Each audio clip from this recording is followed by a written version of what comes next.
નમસ્કાર દર્શક મિત્રો, ટોક વિથ ભાવનગરમાં હું છું નીતિન સોની। ગુજરાતમાં સ્થાનિક સ્વરાજ્યની ચૂંટણીઓ આવી રહી છે। ગણતરીના દિવસોમાં ચૂંટણી જાહેર થાય તેવી સંભાવનાઓ છે। તમામ રાજકીય પક્ષો એલર્ટ થયા છે, પછી ભાજપ હોય, કોંગ્રેસ હોય કે અન્ય પાર્ટીઓ હોય। ગુજરાતમાં જે પ્રકારે વર્ષોથી ભારતીય જનતા પાર્ટીનું શાસન છે, પછી તે નગરપાલિકા હોય, મહાનગરપાલિકા હોય કે જિલ્લા પંચાયત હોય, પરંતુ આ વખતે કહી શકાય કે કશ્મકશની સ્થિતિ છે એવું જણાઈ રહ્યું છે। આપણી સાથે આજે જોડાયા છે ગુજરાત પ્રદેશ કોંગ્રેસના કાર્યકારી અધ્યક્ષ ઋત્વિકભાઈ મકવાણા। આપણે તેમની સાથે વાત કરવાના છે। ચૂંટણીને લઈને તેમની પાસે કેવી તૈયારી છે, સાહેબ કોંગ્રેસ કેવી તૈયારી કરે છે? નમસ્કાર। સ્થાનિક સ્વરાજ્યની ચૂંટણીઓ માટે કોંગ્રેસ પક્ષ પૂરી રીતે તૈયાર છે।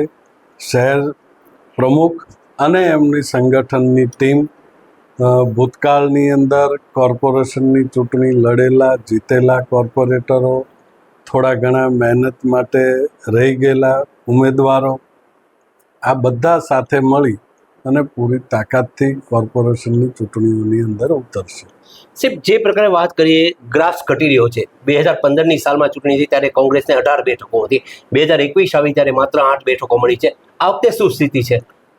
ગ્રાફમાં જે ઘટાડો થયો છે એ ભારતીય જનતા પાર્ટીના મતદારોની અંદર વધારો થયો છે, એના કારણે કોંગ્રેસની સીટો ઘટી છે એવું બિલકુલ નથી। તમે મતદારનો ડેટા જોશો તો છેલ્લી 3 કે 4 ચૂંટણીઓથી ભારતીય જનતા પાર્ટી એન્ટી ઇન્કમ્બન્સીના મતોના વિભાજન માટે લગભગ દરેક વખતે નવી ટીમો ઉતારતી હોય છે। ક્યારેક જીપીપી આવે છે, ક્યારેક પરિવર્તન પાર્ટી આવે છે, ક્યારેક આમ આદમી પાર્ટી આવે છે, ક્યારેક બસપા આવે છે।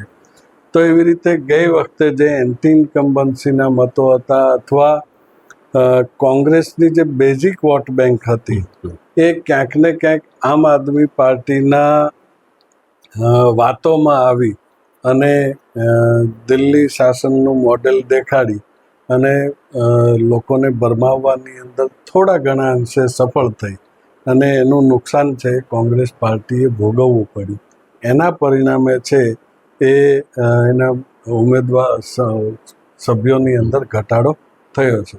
પરંતુ દિલ્હીનું મોડેલ પણ હવે આજની તારીખે તો ખુલ્લું પડી ગયું છે।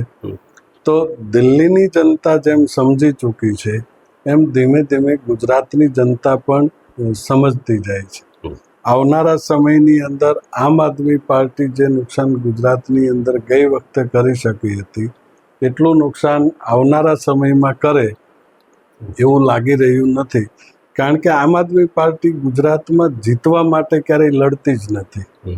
આમ આદમી પાર્ટી છે એ માત્ર કોંગ્રેસને હરાવવા માટે, કોંગ્રેસને ટાર્ગેટ કરવા માટે કેટલી જ જગ્યાઓ ઉપર લડે છે। તમે સીધી રીતે અભ્યાસ કરો ગુજરાત આખાના રાજકારણનો તો આમ આદમી પાર્ટી માત્ર કેટલાક પોકેટ, માત્ર કેટલાક સમાજો અને માત્ર કેટલીક સીટોને ટાર્ગેટ કરીને ત્યાં આગળ મહેનત કરે છે। આમ આદમી પાર્ટી આખા ગુજરાતમાં લડે છે। ઉત્તર ગુજરાતમાં દેખાતી નથી, મધ્ય ગુજરાતમાં દેખાતી નથી। મોટા ભાગે જ્યાં ભાજપ મજબૂત છે એવા કોર્પોરેશન એરિયાઝમાં લિમિટેડ પ્રમાણમાં દેખાય છે। તો મેં કહ્યું એમ કે જે જગ્યાએ એમને એવું લાગે કે આ સીટો જીતવી અઘરી છે ત્યાં આ પ્રકારના સાહેબ, લોકસભામાં ગયા વખતે કોંગ્રેસ સંકલન કર્યું હતું અને આમ આદમી પાર્ટીના ઉમેદવાર, તો આ વર્ષે એવું કઈ થવાનું છે?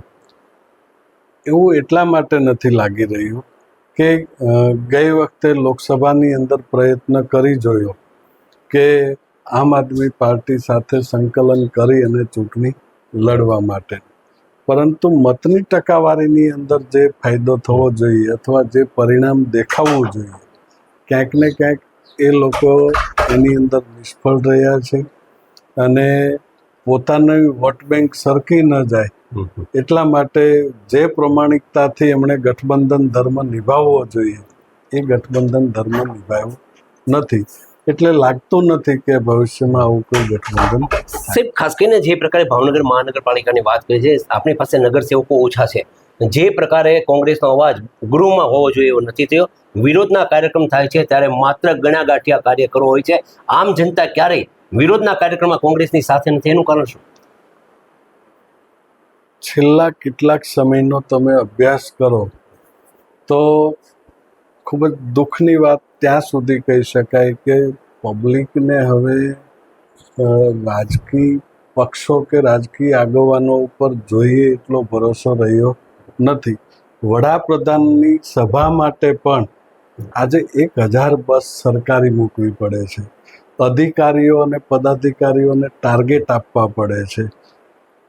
અનલિમિટેડ સંસાધનો લગાવે છે.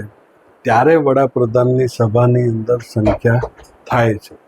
કોંગ્રેસ પક્ષના કાર્યકર્તાઓએ માત્ર પોતાની તાકાત ઉપર, લોકોની સમસ્યાઓ ઉપર અને લોકોના ભરોસે કામો કરવાના હોય. ત્યારે આવા સંજોગોમાં એ મેનેજ કરવું એ ઘણી વખત મુશ્કેલ બનતું હોય છે. પરંતુ તમે છેલ્લા કેટલાક સમયથી કોંગ્રેસની જન આક્રોશ યાત્રા જુઓ, જન આક્રોશ સભાઓ જુઓ, તો એની અંદર ધીમે ધીમે હવે સંખ્યા સારા એવા પ્રમાણમાં દેખાય છે. મૂળ તકલીફ એ છે કે ભારતીય જનતા પાર્ટી સામે લડવાને બદલે અત્યારે ગુજરાત મોડેલની પરિસ્થિતિ એવી છે કે વહીવટી તંત્ર સામે લડવાની સૌથી પહેલી શરૂઆત થાય છે. વાત કરો છો એટલે કે અધિકારી તંત્ર આવ્યા, એની સામે લડવા માટેનું કેમ કોંગ્રેસ કે છે? એટલા માટે કહું છું કે હું તમને એક્ઝામ્પલ સાથે કહું કે માની લો કે ખુલીને મારે તમને જ તે એક્ટિવ કરવા છે, પણ નાની મોટી કોઈક કચાશ કાયદાકી તમારી પાસે બિઝનેસમાં, જગ્યામાં, રહેણાંકમાં કોઈક જગ્યાએ છે, તો હું માની લો કે મારો મત વિસ્તાર છે એ ખાણ ખનીજવાળો વિસ્તાર છે. લગભગ 5000 પરિવારોનો આજીવિકા કોઈ ડમ્પર ચલાવે છે, કોઈ ટ્રેક્ટર ચલાવે છે, કોઈ નાનું મોટું માલ વહન કરે છે, કોઈ મજૂરી કરે છે, ગાળે છે. તો આ લોકોનું માઇક્રો પ્લાનિંગ એટલે સુધી હોય છે કે તમે ફોટામાં કોઈક જગ્યાએ મારી સાથે દેખાઈ ગયા તો બીજા દિવસે સવારે તમારું ડમ્પર 100% 110% તમારું ડમ્પર સવારે પોલીસ ચોકીમાં જોવા મળશે. આજે ભાવનગરમાં તમે મારી સાથે ફ્રેમમાં દેખાઈ ગયા તો સંભવ છે કે કાલે તમારી જગ્યા કોઈક દબાણમાં હશે તો ડિમોલિશન માટેનું બુલડોઝર તમારે ત્યાં આવીને ઊભું રહેશે. તો સામાન્ય માણસ જે છે એ પોતાની રોજિંદી સમસ્યામાંથી જ બહાર નથી આવી શકતો, તો એ સિસ્ટમની સામે લડવાનું વિચારી પણ નથી શકતો. એ માત્ર એટલું વિચારીને ક્યારેક ના છૂટકે, ના મરજીથી આ સહન કરે છે કે ભાઈ મારા પરિવાર ઉપર આફત આવે એના કરતાં જેવા છે એવા એનાથી દૂર રહેવામાં સારું છે.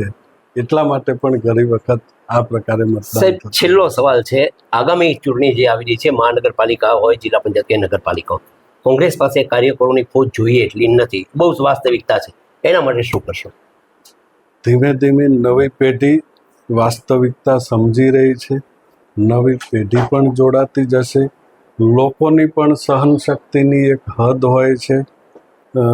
તમે સ્પ્રિંગને ગમે એટલી દબાવો, એક સમય પછી સ્પ્રિંગ પણ ઉછળે. બિલાડીના બચ્ચાને પણ તમે ખૂણામાં લો તો એ પણ સામનો કરે. એટલે લોકોની પણ સહન શક્તિની એક હદ આવશે તો લોકો પણ ખુલીને કોંગ્રેસના સમર્થનમાં આવશે. દર્શક મિત્રો, આ હતા ઋત્વિકભાઈ મકવાણા. બહુ સ્પષ્ટપણે કહ્યું છે આગામી જે ચૂંટણીઓ આવી રહી છે, કોંગ્રેસ છે ચૂંટણી લડવા માટે સજ્જ બની ચૂકી છે. નવી પેઢી એટલે કે આજની યુવા પેઢી છે એ પણ કોંગ્રેસની સાથે આવી રહી છે. ફરી મળીશું એક નવા વિષય સાથે, ત્યાં સુધી રજા.